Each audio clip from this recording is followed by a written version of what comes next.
അങ്ങനെ ആദ്യമായിട്ട് ഞാനും ചെയ്തു കേട്ടോ, എഡിബിൾ ഫോട്ടോ പ്രിന്റ് വെച്ചിട്ടൊരു കേക്ക്.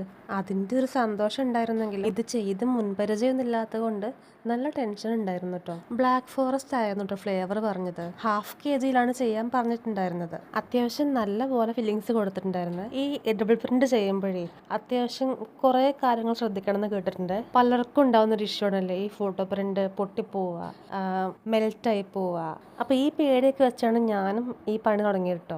ഞാൻ യൂട്യൂബിലൊക്കെ ഒരുപാട് ടിപ്സ് നോക്കിയായിരുന്നു ഇത് പൊട്ടിപ്പോകാതിരിക്കാനും മെൽറ്റാതിരിക്കാനും ഒക്കെ. അപ്പോൾ പലരും പല അഭിപ്രായം പറയുന്നത് കേട്ടോ. ചിലർ പറയും എടുക്കുന്നതിന് ഒരു 5 മിനിറ്റ് മുമ്പ് ഫ്രീസറിൽ വെച്ചാൽ മതി, ചിലർ പറയും ഓവനിൽ വെച്ചാൽ മതി. ഞാൻ ആകെപ്പാടെ കൺഫ്യൂഷൻ ആയി പോയെന്ന് കേട്ടോ. അതുകൊണ്ട് തന്നെ ഞാൻ ഓവനിലും വെച്ചില്ല, ഫ്രിഡ്ജിലും വെച്ചില്ല. എനിക്ക് ഇവര് ഷോപ്പിൽ നിന്ന് 2 കാർഡ്ബോർഡിന്റെ ഇടയിൽ ഒരു സീൽഡ് പാക്കറ്റിലാണ് കേട്ടോ ഈ ഫോട്ടോ പ്രിന്റ് കിട്ടിയത്. പിന്നെ അധികം ചൂടുള്ള സമയമായിരുന്നില്ല കേട്ടോ. അതുകൊണ്ട് തന്നെ ഞാൻ കൈ കിട്ടി അതേപോലെ തന്നെ പുറത്ത് വയ്ക്കുക ചെയ്തു കേട്ടോ.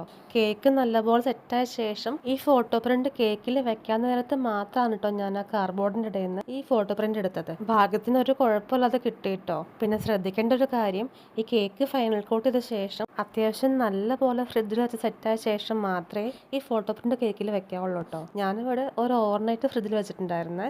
ഈ കേക്കിന്റെ സൈസിനേക്കാളും 1 ഇഞ്ച് ലെങ്ത് കുറച്ചിട്ടാണ് കേട്ടോ ഞാൻ ഈ ഫോട്ടോ പ്രിന്റ് കട്ട് ചെയ്തെടുത്തത്. അതെന്തിനാന്ന് വെച്ചാൽ നമ്മൾ ഈ കേക്കിൽ ക്രീം കൊണ്ട് ബോർഡ് ഡിസൈൻ ചെയ്യുമ്പോൾ ഈ ഫോട്ടോ പ്രിന്റിൽ ക്രീം പിടിക്കില്ല കേട്ടോ. അതുകൊണ്ട് ഈ ക്രീമിൻ്റെ സർഫസ് അവൈലബിൾ ആണെങ്കിൽ മാത്രമേ നമ്മൾ ചെയ്യുന്ന ഡിസൈൻ ആ കേക്ക് തന്നെ ഉറച്ചിരിക്കുകയുള്ളൂ. പിന്നെ ഉണ്ടല്ലോ, ഞാൻ ഈ ഫോട്ടോ പ്രിന്റ് വെച്ച കേക്ക് കഴിച്ചിട്ടേ ഇല്ല ഇതുവരെ. അതുകൊണ്ട് തന്നെ ഇതിൻ്റെ രുചി എന്താവും അറിയാൻ ഒരു ആകാംക്ഷ എനിക്ക് ഉണ്ടായിരുന്നതുകൊണ്ട് ഞാൻ ഈ ഫോട്ടോ കട്ട് ചെയ്ത ശേഷം ബാക്കി വന്ന പീസിൽ നിന്ന് ചെറിയൊരു കഷ്ണം കഴിച്ച് നോക്കിയായിരുന്നേ. സത്യം പറഞ്ഞിട്ടുണ്ടല്ലോടാ, ഷുഗർ ഷീറ്റ് എന്നൊക്കെ പേരെങ്കിലും എനിക്കതിൻ്റെ ചുവ ഇഷ്ടമായില്ല കേട്ടോ. ഞാനപ്പോൾ ആലോചിക്കുകയും ചെയ്തു, ഈശ്വര ചെറിയൊരു പീസ് വെച്ചിട്ടാണ് എനിക്ക് ഇഷ്ടപ്പെട്ടില്ല.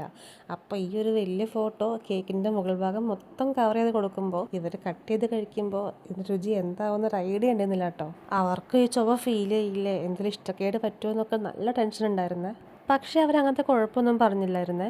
അപ്പം ഞാൻ കരുതി ക്രീമുമായിട്ട് കോണ്ടാക്ട് വരുമ്പോൾ ആ ചുവ ഉണ്ടാവില്ല. എന്നാലും ഞാനിപ്പോൾ കസ്റ്റമറോട് വാൺ ചെയ്യാറുണ്ട്, അഥവാ രുചി ഇഷ്ടപ്പെട്ടില്ലെങ്കിൽ ആ ലെയർ അങ്ങ് റിമൂവ് ചെയ്തേക്കാന്. നിങ്ങൾ ആരെങ്കിലും കഴിച്ചിട്ടുണ്ടെങ്കിൽ ജസ്റ്റ് ഒന്ന് കമന്റ് ഇടണേ, ഇതിന് ചുവ ഉണ്ടോ ഇല്ലേന്ന്. വീഡിയോ ഇഷ്ടമായ ലൈക്ക് ചെയ്തേക്കണേ. ബൈ.